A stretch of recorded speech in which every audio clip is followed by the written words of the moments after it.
Hey you guys, and welcome to day 3 of cutting cravings in 3 days, where today I'm going to go over exactly what your cravings are telling you and what to do next with it based off of the information that we did in yesterday's video, which you can click here if you haven't seen that, where you ate everything that you wanted to eat and there was no stress or pressure or anything, right?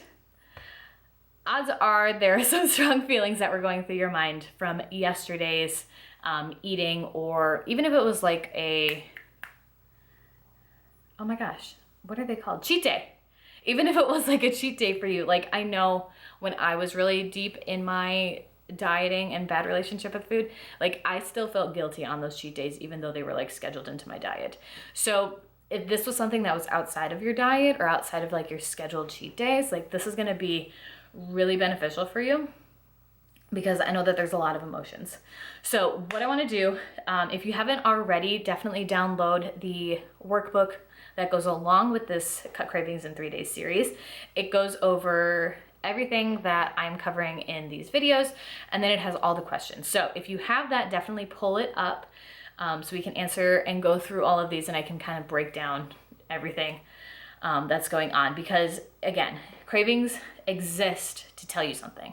They are here to tell you of any kind of lack. So they want more. So they're trying to tell you what they are not getting. So like we talked about in the first video, again, which you can find right here, why cravings are existing and what they're trying to tell you is that they're coming from lack. But now that you've had your cheat day and it's been fantastic, we're going to dive into everything that I want to break down. So again, I've got my notes, want to make sure that I don't miss anything. So let's just dive in. So on day 3, your first question, were you surprised at all how this experiment went? Like, what were your feelings? Were you more stressed than you thought you were going to be? Were you more relaxed than you thought you were going to be? Like, did you feel any differently? Were there certain foods that you expected would make you feel bad, but you feel fine? So I equate this to, like, I've gone to family gatherings and had like a ton of cake and desserts, because we always have a surplus of that. Always. I don't know why, that's just our thing.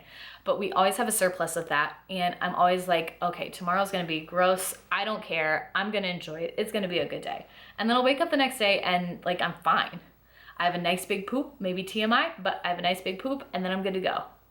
And it's like, okay, well, I thought I was going to gain 10 pounds. And then I look on the scale and I like am the same weight, or I lost a pound.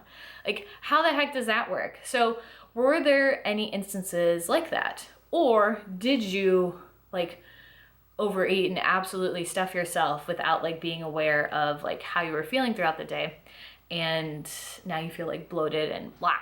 Like, what is it? Like, just write it down. There's no like good or bad way of doing this. Just like write down. Were certain meals or foods making you feel bad when you thought otherwise? So like vice versa. I've definitely had like salads and stuff that just did not sit well with me. It could have been the ingredients and like the lettuce and stuff like that, or it could have just been that does not sit well with me. Like healthy foods, like I cannot eat brown rice or sweet potato because my digestion is just going to be backed up and I'm going to implode and feel absolutely disgusting. But like my boyfriend loves that kind of stuff. We just got sweet potato fries for his meals this week. So it all just depends. And again, this is where being more conscious and aware of how your body reacts to certain things, even if they are healthy or good for you, they might not be for you personally. So that's where this experiment comes in, to better understand what is or isn't working for you. Did you notice getting fuller sooner or at all?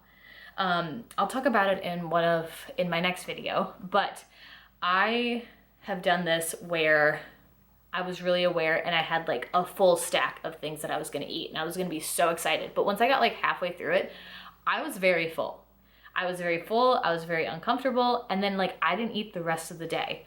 Not that I had like 500 calories and didn't eat the rest of the day. I probably had like a 1,600 calorie meal and then was like, I'm good. I can't do this anymore. Or like a 2,000 or 2,500 calorie meal. Like whatever it is, like the calories don't matter here, but it's like, is there anything that stuck out to you that you were quite surprised by? Did you overeat? Did you undereat? Like, what is it? I'm hoping that you overate, if anything, because that's what this experiment is for. But how did you feel waking up today, the day after eating foods you aren't allowed to eat or can't eat? Like, do you feel fine? Are you surprised? Do you feel worse? Like, what is it? Again, all of this is just information that's coming in that I want you to be aware of with checking in with your body, because that's going to be the biggest thing when it comes to making these changes. What did you like about this experiment? What didn't you like? Be honest. Was this a terrible thing and you never want to do it again? Or was this interesting and might be worth exploring again? What mentally came up for you? What physically came up for you? Was it harder physically or mentally than you were thinking? What words or phrases, if anything, came up? Were the words or phrases negative, neutral, or good? Would you want to do this again? I want you to go through it and be brutally honest with yourself. Like, was this beneficial in any kind of way? Because how I want you to move forward from this is by learning to take this information in, okay? I want to read this last little bit because it is beneficial, and I'm going to give my little tidbits, but like, for the vast majority of us that do this, we've seen or are stuck on the bad side of health. So you started with the intent of wanting to be the best version of yourself, of maybe losing a couple pounds, maybe getting more fit physically for your high school sport, or just be more fit in general because you never were like fit and active growing up. But getting too strict and too fearful of what you eat and the right way of doing things has made it more difficult for you. So we can always start in a good, healthy spot, but there is a fine line where it becomes excessive and bad for our health.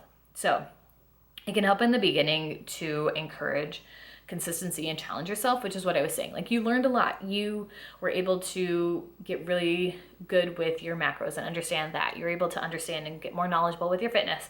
But it's a fine line of doing good for yourself and then punishing yourself for basic human things like eating. So that's what I want to show you with cutting cravings. So odds are you woke up today. Maybe your stomach feels different. Maybe it's fine. Maybe you gained a pound or you lost a pound strangely, which is not that strange at all, honestly. But this is a process. So moving forward, I want you to keep being aware and asking yourself these questions. So this is where the tracker from day 2 fits into my food and fitness reset pack, which it just has like a workout tracker instead, but it's more realistic like that, where it's coming up with asking questions of how you're feeling and what you're doing moving forward. Again, this isn't going to or supposed to fix everything in 3 days for you. This is supposed to be more of like a kickstart, like a reset to get you to a better spot so you can move forward and actually start to make these kind of changes.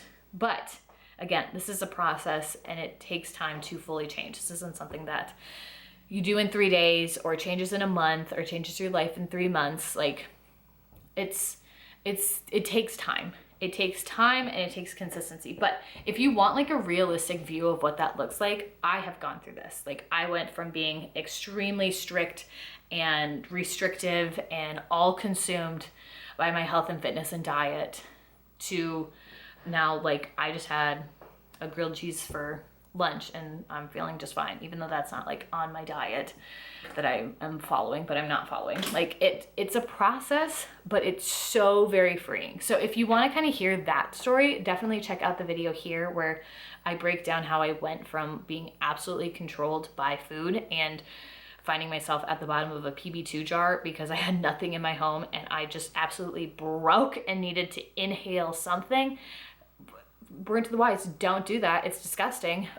To now where, like I said, I can just eat whatever I want. If I have cravings, I eat it and then it's good. And it doesn't control or change anything about me or anything like that. So definitely check that video out. If you haven't downloaded the Cut Cravings in 3 Days workbook, I will have that down below as well. But otherwise, feel free to subscribe. I'm going to be doing more videos like this and sharing more things and getting better at sharing these things. But it is a process, and I want you to know that you are not alone. Even though you know a lot, it is a process to change how you've been existing this whole time. So thank you so much for tuning in. Hope you have a great day. Again, watch the video here, and I will talk to you again very, very soon. Bye.